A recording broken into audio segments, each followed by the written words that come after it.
अस्सलातु वस्सलामु अलैका या रसूल अल्लाह,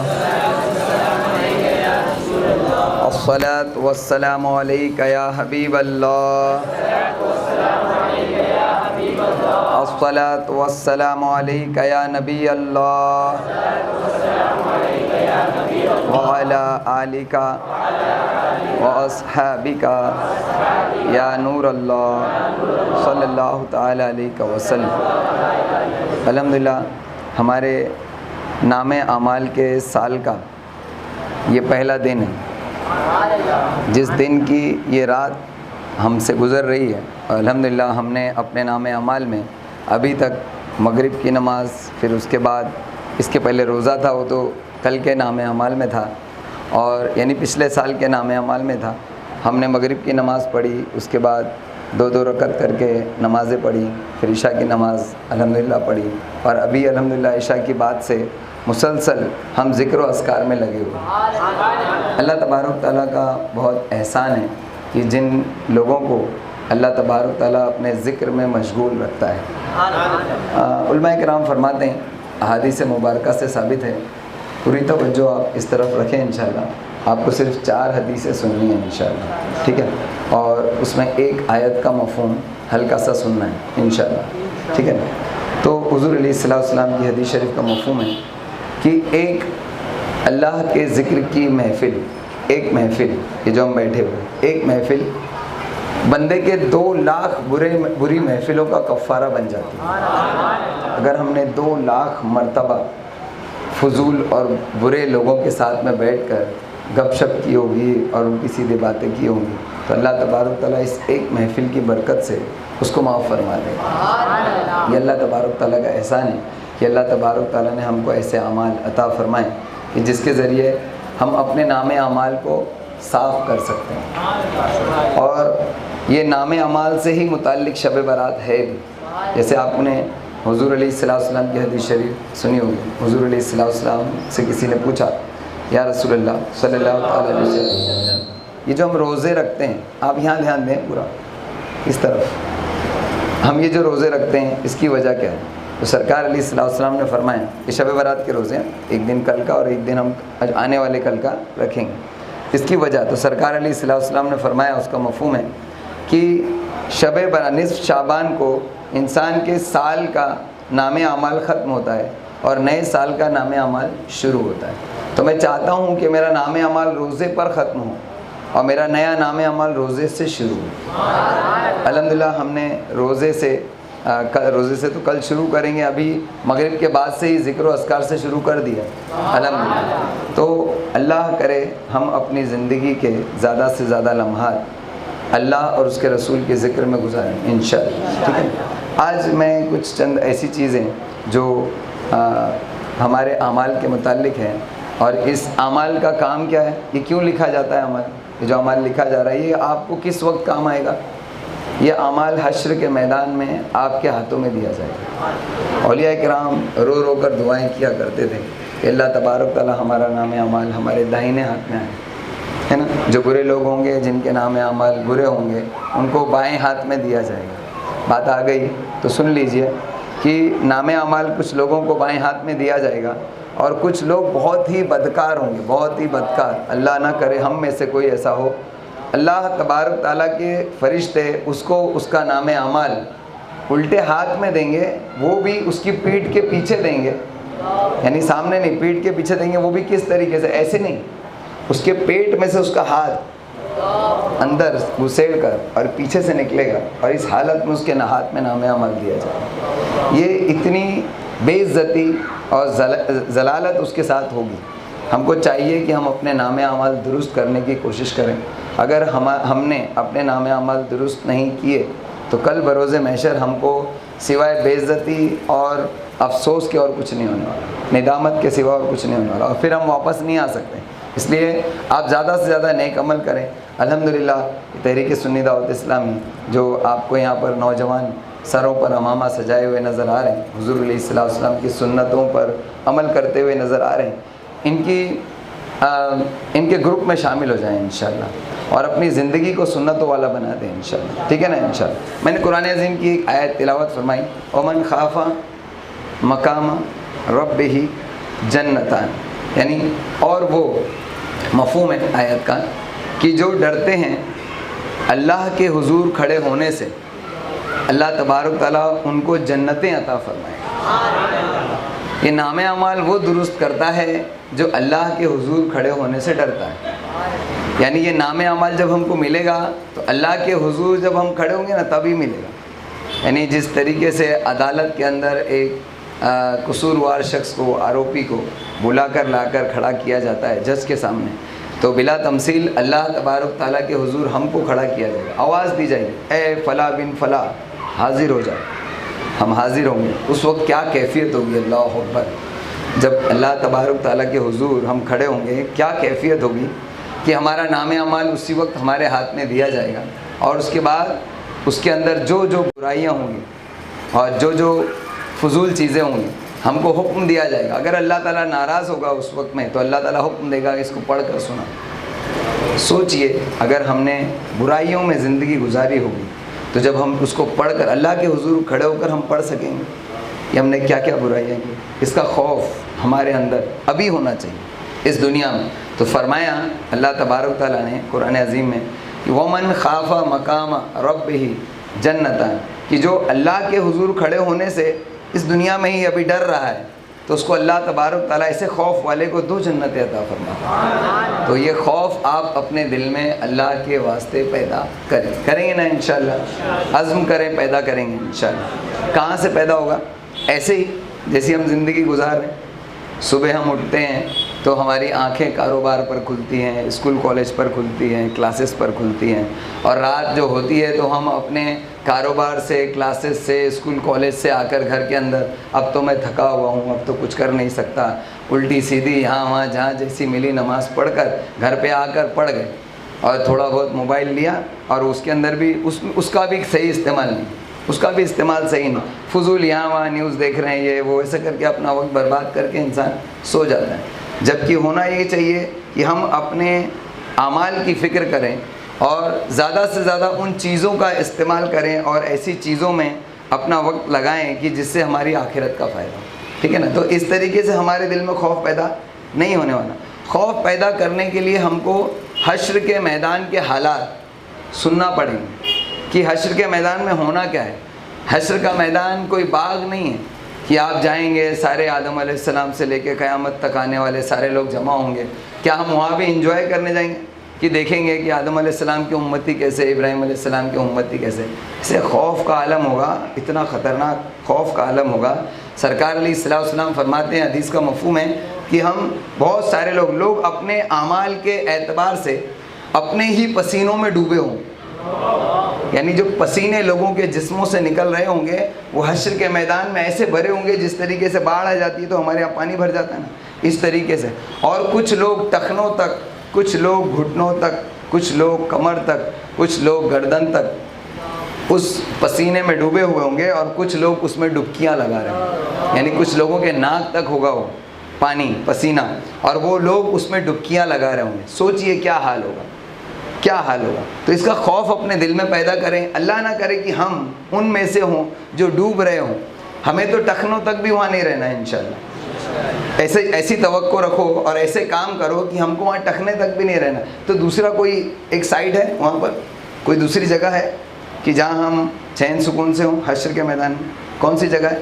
बोलिए आप लोग। इज्तिमा में जो हमेशा आने वाले उनको पता है, अर्श इलाही का साया। बोलो सुभान अल्लाह। एक अर्श इलाही का साया भी है, लेकिन वो ख़ास लोगों के लिए है। वो सिर्फ स्कूल, कॉलेज, दुकान, कारोबार, जॉब करने वालों के लिए नहीं है कि ये सब करेगा तो उसको मिलेगा। तो वो अलग लोग हैं, और वो 7 लोग हैं जिसमें से एक वो जो हमेशा सरकार मदीना सल्लल्लाहु ताला अलैहि वसल्लम पर दुरूद पढ़ता रहता है। अभी आपने भाई से सुभान अल्लाह इतनी बेहतरीन नात सुनी, उसमें दुरूद ही तो था, है ना? आपने दुरूद ही दुरूद सुना। तो जो दिन रात ऐसा ही अपने गुनगुनाता रहे तो दुरूद में ही रहेगा, तो अल्लाह ताला ऐसे शख्स को अर्श इलाही का साया अता फरमाए। तो ये तो ऐसी बातें थी। यानी चलो ठीक है, हम इंशाअल्लाह ताला एक ऐसी हदीस सुनते हैं जो एक खौफ पैदा हमारे दिल में करती है इंशाअल्लाह। मैं बहुत ज़्यादा अपनी बात नहीं कहूँगा, वैसे भी मैंने बहुत सारी हदीस शरीफ की बातें आपको बताई।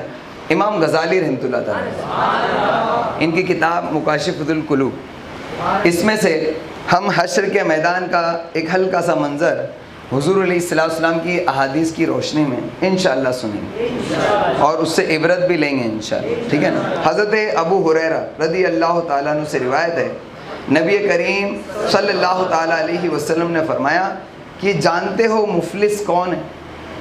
मुफलिस हम किसको कहते हैं? जिसके पास माफ़ी फुलूस, जिसके पास कोई पैसा नहीं, कुछ नहीं, दौलत नहीं, उसकी हम कोई कदर कीमत रखते हैं। जिसके पास कुछ नहीं है लोग उसको कदर में नहीं लाते। यहाँ तक कि मस्जिद में जो ऐसा शख्स नमाजी होता है, हमेशा 5 वक्त की नमाज में आता है, अजान होते ही चला आता है, क्योंकि उसके पास इतना कोई कारोबार नहीं, कुछ नहीं, हल्का फुल्का काम करता है, लेकिन नमाज का पाबंद है। बोलो सुभान अल्लाह, है ना। अजान हुई वो अपना सब कुछ छोड़कर चला आता है, क्योंकि उसका बहुत बड़ा कारोबार नहीं है ना।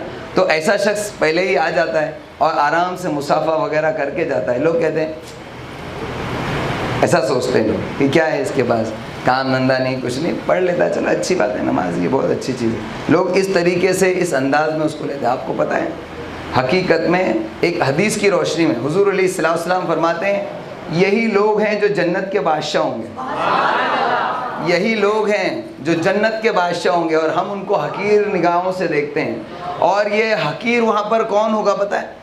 कौन होगा जो हकीर होगा? कौन होगा जो वहाँ जलील होगा? और जो दुनिया में गर्दानता नहीं था, ऐसे लोगों के सामने वो लोग चूंटियों की तरह होंगे। कौन? वो सुनो, सरकार फरमाते हैं, पूछा हुज़ूर अलैहिस्सलाम ने सहाबा-ए-किराम से कि मुफलिस कौन है? तो सहाबा-ए-किराम ने कहा, या रसूलल्लाह सल्लल्लाहु अलैहि वसल्लम, मुफलिस वो है जिसके पास रुपए पैसे और मालो मनाल न हो, दिरहम व दीनार न हो। आपने फरमाया, नहीं, मेरी उम्मत में मुफलिस वो है जो क़यामत के दिन नमाज, रोज़ा, ज़कात वग़ैरह का सवाब लिए हुए आएगा, बहुत सारा। अब ये यहाँ पर थोड़ा एक लम्हा रुक कर थोड़ा सा फ़िक्र लें और थोड़ा सा खौफ पैदा करें, क्योंकि खौफ पैदा करने के लिए मैंने हदीस चुनी है, सिलेक्ट की है। खौफ पैदा करें। यहाँ कहा गया है कि जो नमाज, रोज़ा, ज़कात वग़ैरह का सवाब लेकर आएगा, जो नहीं लेकर जा रहा है उसकी तो बात ही नहीं है यहाँ पर। उसका हाल कितना बुरा होगा वो आप अलग समझें, लेकिन ये जो लेकर जाएगा उसकी बात सुनिए। यानी दुनिया में खूब कारोबार वाला, पैसे वाला था, नमाज रोज़ा भी था, ज़कात वगैरह भी देता था, खूब सवाब कमा कर गया, लेकिन उसमें एक कमी थी। वो क्या कमी थी? आपको अगर आपके अंदर है तो निकालना है, अगर हमारे अंदर वो कमी है तो निकालना है। सरकार फरमाते हैं कि नमाज, रोज़ा, ज़कात वगैरह का सवाब लिए हुआ आएगा, मगर उसने किसी को गाली दी होगी, किसी की गीबत की होगी, किसी को नाहक कत्ल किया होगा, किसी पर जुल्म किया होगा, किसी का माल खाया होगा, उसकी तमाम नेकियां उन लोगों में तकसीम कर दी जाएंगी, उसकी तमाम नेकियां उन लोगों को गुजरेगा। मैंने एक हदीस के ज़रिए आपके सामने हश्र के मैदान का एक हल्का सा मंजर रखा। आप बताओ, क्या ये सिर्फ किसी एक शख्स का मामला है? ये जो हदीस शरीफ में सरकार अलैहिस्सलाम ने निशानदेही फरमाई, क्या ये किसी एक शख्स का मामला है? हम किसी को गाली नहीं देते? क्या हमने कभी किसी पर जुल्म नहीं किया? क्या हमने किसी की गीबत नहीं की? क्या हमने किसी का हक नहीं मारा? बहुत तरीक़ों से हक मारा जाता है, बहुत तरीके से जुल्म होता है, बहुत तरीके से लोगों को गाली दी जाती है, बहुत अंदाज में, अलग अलग अंदाज में लोगों की गीबत की जाती है। अगर हम इन तमाम चीज़ों के मुर्तकिब हैं तो ये जो नामे अमाल हम यहाँ बैठे अपना नामे अमाल नेकियों से भर रहे हैं ना, ये सब वहाँ खाली हो जाएगा। आप नेकियां कमाओ, यानी दोनों हाथों से कमाओ और दोनों हाथों से लुटा दो, बचेगा क्या? 0/0, कुछ नहीं बचने वाला। तो अल्लाह के वास्ते हश्र के मैदान का खौफ करें। ये जो आप नामे अमाल जिसको दुरुस्त करने के लिए आज अपनी रात की नींद कुर्बान करके यहाँ बैठे हैं कि हम अपना नए साल का नामे अमाल जो है वो नेकियों से भर कर लेकर जाएंगे इंशाल्लाह, तो भर कर ज़रूर लेकर जाओ, इसको हमेशा भरते रहो। लेकिन ऐसा मटका ना बनो कि जिसमें ऊपर से तो पानी आता है लेकिन नीचे से भी कई होल है जो निकलता चला जाता है। याद रखेंगे इंशाल्लाह, गाली नहीं देंगे इंशाल्लाह, जुल्म नहीं करेंगे, किसी का हक नहीं मारेंगे, किसी का माल हजम नहीं करेंगे। बात आ गई तो सुन लीजिए। अगर दुनिया में मान लीजिए किसी शख्स ने किसी के 10 रुपये, उलमाए किराम फरमाते हैं कि अगर किसी ने किसी के 10 रुपये अगर नाहक गज़ब कर लिए, ऐसे शख्स को बरोज़े महशर अपनी 70 बाजमाअत नमाज़ों का सवाब उसको देना पड़ेगा। 70 बाजमात नमाज़ों का। आपके पास है कितनी नमाज? बाजमात वाली कितनी नमाज हैं, और बेजमात वाली तो फिर एक एक जमात वाली एक एक नमाज के एवज़ में 27 बेजमात वाली नमाजें जाएंगी 10 रुपए के एवज़ में। तो अगर आपने किसी का अगर 50,000 लाख अगर मार लिया तो समझ लो आप वहाँ के मुफलिस हैं, वहाँ के गरीब फ़कीर जो कहते हैं ना, वो वहाँ के आप हैं। अल्लाह के वास्ते इसका खौफ करें। हमारा काम सिर्फ आप तक पहुँचाना है। ये हुज़ूर अलैहिस्सलाम की हदीस है जो सरकार अलैहिस्सलाम ने कमोबेश 1400 साल पहले अपने सहाबाए किराम से फरमाई। सहाबाए किराम ने इसको ताबईन तबा ताबईन के ज़रिए हम तक पहुँचाया। आज हमारे पास ये हदीस है लेकिन किताबों में बंद रखी हुई है। किसको, कितने लोगों को यहाँ इस किताब का नाम मालूम है? कितने लोग हदीस शरीफ पढ़ते हैं? अगर यहाँ जितने भी नौजवान बैठे हैं, तकरीबन 80-90% यंग बच्चे हैं, इनसे अगर कहा जाए कि तुमने हदीस की अपनी ज़िंदगी भर में कितनी किताबें पढ़ी, तो इसमें बहुत सारे ऐसे लोगों की तादाद होगी जो ज़ीरो होगी, कि जिन्होंने एक भी हदीस की किताब नहीं पढ़ी। ये हदीस की किताबें किसके लिए? आपने हुज़ूर अलैहिस्सलाम पर आप ईमान लाएँ। हम हुज़ूर अलैहिस्सलाम पर ईमान लाए और हमने कहा कि वो अल्लाह के रसूल बरहक हैं, सच्चे रसूल हैं, और आपको आपके रसूल की बातें ही नहीं पता सल्लल्लाहु अलैहि वसल्लम। आपको ये नहीं पता कि आपके रसूल आपसे क्या चाहते हैं सल्लल्लाहु अलैहि वसल्लम। आपको ये नहीं पता कि आपका रब आपसे क्या चाहता है। कुरान अज़ीम पढ़ते हो, आपको उसका मतलब नहीं मालूम। हदीस शरीफ आप पढ़ते ही नहीं हो, तो आप इस्लाम पर अमल करोगे क्या? ऐसे ही कि आप नमाज में आ गए, आपने बड़ों को जैसे वज़ू करते हुए देख लिया, सही या गलत आपने भी करना शुरू कर दिया। जैसे लोगों को नमाज़ पढ़ते हुए देखा वैसे ही पढ़ना शुरू कर दिया। अरबी में जो कुरान अज़ीम की आयत और सुबहान रब्बिल आला, सुबहान रब्बिल अज़ीम पढ़ते हैं, वही आपने पढ़ना शुरू कर दिया। उसके मायनों से आप बिल्कुल नाबलद हैं। क्या इसी तरीके से आप नाम अमाल अच्छा कर लेंगे? हरगिज़ ऐसा नहीं होगा। अल्लाह के वास्ते हुज़ूर अलैहिस्सलाम की हदीस पढ़ो। हुज़ूर अलैहिस्सलाम आपसे क्या चाहते हैं? हुज़ूर अलैहिस्सलाम अल्लाह ताला का कौन सा पैगाम आप तक लाए हैं जिसको आपको सुनना ज़रूरी है, उसके मुताबिक अपनी ज़िंदगी गुजारना ज़रूरी है। अल्लाह के वास्ते इसके लिए फ़िक्र करो, करेंगे इंशाअल्लाह। आगे बहुत सारी हदीस थी लेकिन मैंने सोच रहा हूँ कि इसी पर ख़त्म करूँ। एक और सुन लीजिए। हज़रत अबू ज़र रज़ी अल्लाह ताला अन्हु से रिवायत, नबी करीम सल्लल्लाहु ताला अलैहि वसल्लम ने 2 बकरियों को आपस में सींग मारते हुए देखा। आपने भी देखा होगा, देखते हैं, आप सोचते हैं जानवर है ना, लेकिन सरकार अलैहिस्सलाम ने अपने सहाबा इकराम को दिखाकर कहा, ए अबू ज़र, जानते हो ये ऐसा क्यों कर रही हैं, आपस में क्यों लड़ रही हैं? मैंने कहा नहीं या रसूलल्लाह सल्लल्लाहु अलैहि वसल्लम। आपने फरमाया लेकिन अल्लाह जानता है, तुम नहीं जानते ये 2 बकरियां क्यों लड़ रही हैं, लेकिन अल्लाह ताला जानता है। और वो क्यों एक दूसरे को सींग मार रही हैं ये रब जानता है, और वो क़यामत के दिन इन दोनों का फ़ैसला भी कर देगा। 2 लोग भी आपस में लड़ते हैं, हल्का फुल्का या छोटा मोटा भी, छोटी मोटी भी नोक झोंक हुई, सब दर्ज हो जाती है। हम समझते हैं कि मामला रफ़ा दफ़ा हो गया, हमने जो बोलना था बोल लिया, हम सरस रहे। होता है ना कि मैं पीछे रहा या सरस रहा, और जो ऐसा सोचता है कि अरे मेरी तो बेइज्जती हो गई, तो वो हमेशा अपने बदले की आग दिल में लिए रहता है कि जब मौका मिलेगा मैं भी इसको छोड़ूंगा नहीं, ऐसा सोचते हैं। लेकिन ये सब कुछ दर्ज हो जाता है और कल बरोज़े महशर तुम्हारा हिसाब होगा। और अल्लाह तबारक ताला, सरकार अलैहिस्सलाम ने फरमाया, अल्लाह तबारक ताला इस सींग वाली बकरी से बेसींग वाली बकरी को उसका हक दिलाएगा। समझ में? अल्लाह तबारक ताला उसको उसका हक दिलाएगा। और इसीलिए हमको चाहिए कि हम किसी पर भी जुल्म ना करें। अगर अल्लाह तबारक ताला ने ज़रा भी हमको ताकत दी है तो हम किसी पर जुल्म ना करें, खौफ करेंगे इंशाअल्लाह। आगे सुनिए। हज़रत इब्न मसूद रज़ी अल्लाह ताला अन्हु से रिवायत है कि नबी करीम सल्लल्लाहु ताला अलैहि वसल्लम ने फरमाया, शैतान जज़ीरतुल अरब में, यह आखिरी हदीस है, सुन लीजिए, शैतान जो है जज़ीरतुल अरब में, ऐसा आप समझ लीजिए कि मुसलमानों में बुत परस्ती से नाउम्मीद हो गया है, बुत परस्ती से नाउम्मीद हो गया है। अब तुम काफिरों की तरह, मुशरिकों की तरह गैर बातिल माबूदों की इबादत तो नहीं करोगे, लेकिन वो तुम्हारे बुरे अफ़आल से राज़ी हो जाएगा।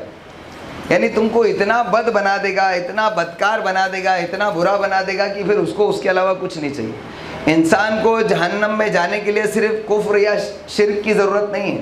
काफिर और मुशरिक तो जहन्नमी है ही है, लेकिन अगर कोई शख्स ने कलमा पढ़ा है लेकिन उसके आमाल बहुत ज़्यादा ख़राब हैं, तो आप समझ लीजिए कि उसका भी खात्मा ईमान पर होने वाला नहीं है, उसका भी खात्मा ईमान पर नहीं होने वाला है। इसका खौफ हमको रखना चाहिए। अल्लाह के वली जितने गुज़रे वो सब अपने आखिरी वक्त के लिए रोया करते थे कि अल्लाह तबारक ताला ईमान पर हमारा खात्मा अता फरमा। आप क्या सोचते हैं, आप इसी तरीके से ज़िंदगी जीते रहेंगे हम और दिल में सोचेंगे कि मैं तो मुसलमान हूँ और कलमा नसीब हो ही जाएगा? ऐसा नहीं। हुज़ूर अलैहिस्सलाम के फरमान के मुताबिक अगर हम ज़िंदगी नहीं गुजारेंगे तो हमारा ख़ात्मा ईमान पर होना बहुत मुश्किल है, बहुत मुश्किल है, बहुत मुश्किल है। अल्लाह के वास्ते इसका खौफ करें, और जो खौफ करता है वो हुज़ूर अलैहिस्सलाम के फरमान के मुताबिक अपनी ज़िंदगी को गुजारता है। तो सरकार ने फरमाया कि शैतान जो है बुत परस्ती से तो नाउम्मीद हो गया है कि मुसलमानों से बुत परस्ती कराए, लेकिन वो अनकरीब तुम्हारे बुरे अफ़आल से राज़ी हो जाएगा और ये बद आमालियाँ तुमको तबाह करने वाली हैं। सरकार ने फरमाया जहाँ तक हो सके, अब ये सरकार अलैहिस्सलाम के अल्फाज नोट करने लायक है, नोट करने वाले तो सरकार अलैहिस्सलाम के हर लफ्ज़ है, बोलो सुभान अल्लाह, है ना। लेकिन आपको ध्यान रखने के लिए ज़रूरी है, सरकार फरमाते हैं कि जहाँ तक हो सके ज़्यादतियों से बचो, क्योंकि क़यामत के दिन एक ऐसा इंसान भी आएगा जिसकी नेकियां पहाड़ों की तरह होंगी और वो ये समझेगा कि अनकरीब नजात पा जाऊंगा, यानी कुछ ही वक्त जा रहा है कि मैं नजात पा जाऊंगा, मगर बराबर लोग आते जाएंगे और अपना हक उससे लेते जाएंगे और कहेंगे ए अल्लाह इसने हम पर जुल्म किया था। रब फरमाएगा इसकी नेकियां मिटा दो, यानी इसकी नेकियां इसको ट्रांसफ़र होंगी और आखिरकार इसको जहन्नम में भेज दिया जाएगा। ये खौफ की अहादीस है, यानी अपने आखिरत की फ़िक्र की अहादीस है, यानी अपने नामे अमाल को दुरुस्त करने की अहादीस है, यानी समझ में आया, सीखा आपने। अल्लाह के वास्ते बदआमालियों से बचो, जुल्म से बचो, अपने आप को, अपने नामे अमाल को साफ़ सुथरा रखने की कोशिश करो। और सिर्फ नेकियां कमा लेना भर ही कमाल नहीं है, बिलाशुबा कमाल है, लेकिन सिर्फ नेकियां कमा लेना ही कमाल नहीं है, बल्कि उनको बचाना भी ज़रूरी है और वो भी एक कमाल है। ठीक है, तो आप नेकियां करेंगे भी और उसको बचाएंगे भी, करेंगे ना इंशाअल्लाह। अल्लाह तबारक ताला से दुआ है मेरा रब ए अल्लाह अज़्ज़ वजल हम सबको अपनी नेकियों को बचाने की तौफ़ीक़ अता फ़रमा, अपने नामे आमाल को दुरुस्त करने की तौफ़ीक़ अता फ़रमा, अपनी आखिरत की फ़िक्र की तौफ़ीक़ अता फ़रमा, हश्र के मैदान में तेरे हुजूर खड़े होने से खौफ अता फ़रमा। मेरे मौला तेरे खौफ से लरज़ने वाला जिस्म अता फ़रमा, तेरे खौफ से रोने वाली आँखें अता फ़रमा, तेरे खौफ से लरज़ने वाला दिल अता फ़रमा, तेरी मोहब्बत में धड़कने वाला दिल अता फ़रमा, कसरत से तेरा ज़िक्र करने वाली ज़ुबान अता फ़रमा, कसरत से तेरे खौफ में रोने वाली आँखें अता फ़रमा।